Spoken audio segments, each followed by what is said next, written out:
Em, I had this realisation that I have been weaponising my own incompetence.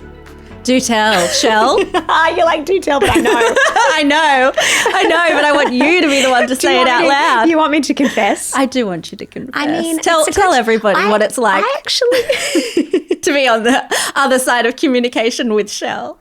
Well, it's so funny because I was writing this article actually for Sydney Morning Herald, and we'd been talking about with their editors what are some themes that we could talk about. And I was like, what about weaponised incompetence? And they're like, yeah, cool, that sounds like a good one, let's go. And I was like trying to write these ideas and I'm like, oh, actually, I do this. You're like, where have I seen this in other people? Oh no, hang on. And so and it was like this moment. It's weird because any long-term listener will know this. I've said so many times on this podcast, my attention to detail is so bad. Like, you know that about me. I've said it very openly. I've confessed that. Yeah, you are very good at owning your things. Yeah. Owning them. Yeah. But then I realised I'm very open, quite vulnerable to own a failure, a weakness. But what I realised with this particular one is I will actively own it and do nothing about it. Okay, so let's get more specific. What are you talking about? Okay, so an example would be, one example is skim reading. Like, I am a notorious skim reader. So I'll get an email, and especially when they're long emails and they're quite detailed, and I'll have like multiple questions in them and I'll just respond to the first question and forget that there's two other important things. I'll be like, I've done my part here. Yeah, and I think what I've learned, even text messages are a big one, right? And what I've learned is either to ask you one thing at a time, which I don't know if condescending is the right word, but I don't want to come across as if I'm like babying you doing that. The alternative is I just get okay with being like, well, she didn't answer the second question, so I'll just ask it again like I've never asked it before. But like I didn't ask it three texts ago. But it is really bad. And it was just I know we're laughing about it, but it was a bit of an epiphany moment because I started trying to write this article for what does it mean when you're dealing with someone who is weaponising their incompetence at work. And what that means when we say weaponised incompetence, this is what it sounds like, and this is how I do it. I would say to my team, who I've very openly said this many times, hey, like, I'm just really bad at attention to detail. Like, I just skim read stuff. So like, just know that about me. And then instead of it being my problem to solve or a development area that I should work through, I'm just making it everyone else's problem to work around, which is exactly what you're describing. You then have to work around the incompetence.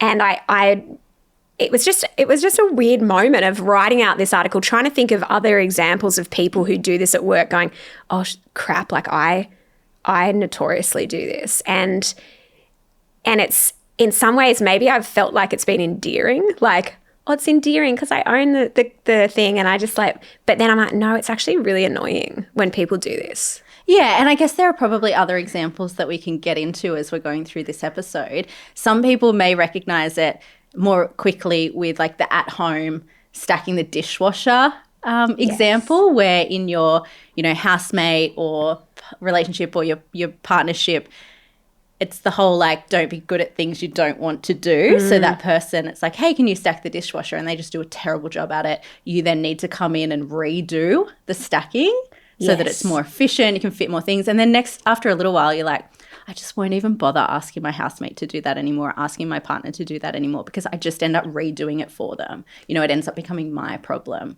But, I mean, this is about work, so we'll get into plenty more work examples. But I do think the romantic relationships, like it's going in romantic relationships, it happens all the time, but we probably haven't talked enough about it is so prevalent in workplaces. And there's so many like funny memes about my boss who's paid $300K who can't export a document to a PDF, and like just being like every time knocking on like your desk being like, oh, can you show me how to export this document to a PDF, and being like, dude, like surely you can just Google or ChatGPT how to do this. Yeah, totally. And particularly and let's not get too bogged down in you as an example, but we're talking about people who are like, they're clever enough to learn the new skill. They're this is not a question of intelligence or ability to develop your skills.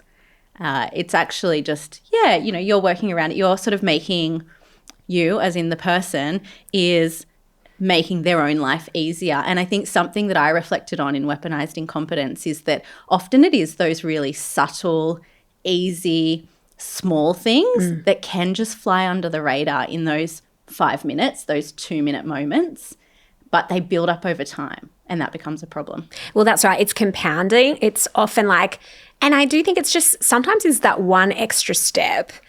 And I imagine tech teams have it all the time.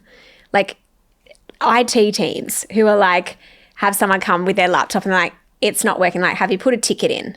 Yes. No, but it's just like, it's just not working. Have you tried to turn it on and off? No, like, what have you done yourself? Well, you're here, so can you just solve it? And it's, again, it's that thing of just the extra 1 or 2 steps you could have taken to solve your own problem instead of making it my problem. And so I think there are common parts of an organization that would see this a lot. Like I often think about HR teams see it a lot where a manager will say something like, oh, I'm just really not good at conflict. So can you have this tough conversation with my team member or can you give them a written warning because I just don't know how to do it? Do you know the other one that might resonate with people, particularly, I mean, you mentioned IT, but I think of like engineering where there's a male dominance and then you've maybe got a minority female presence. Maybe there's only one female in that team and somehow they end up being the person that's making sure there's a jug of water and some glasses on the table ready for the meeting or I'm not sure if anyone takes minutes anymore, but, you know, those administrative or more housekeeping tasks,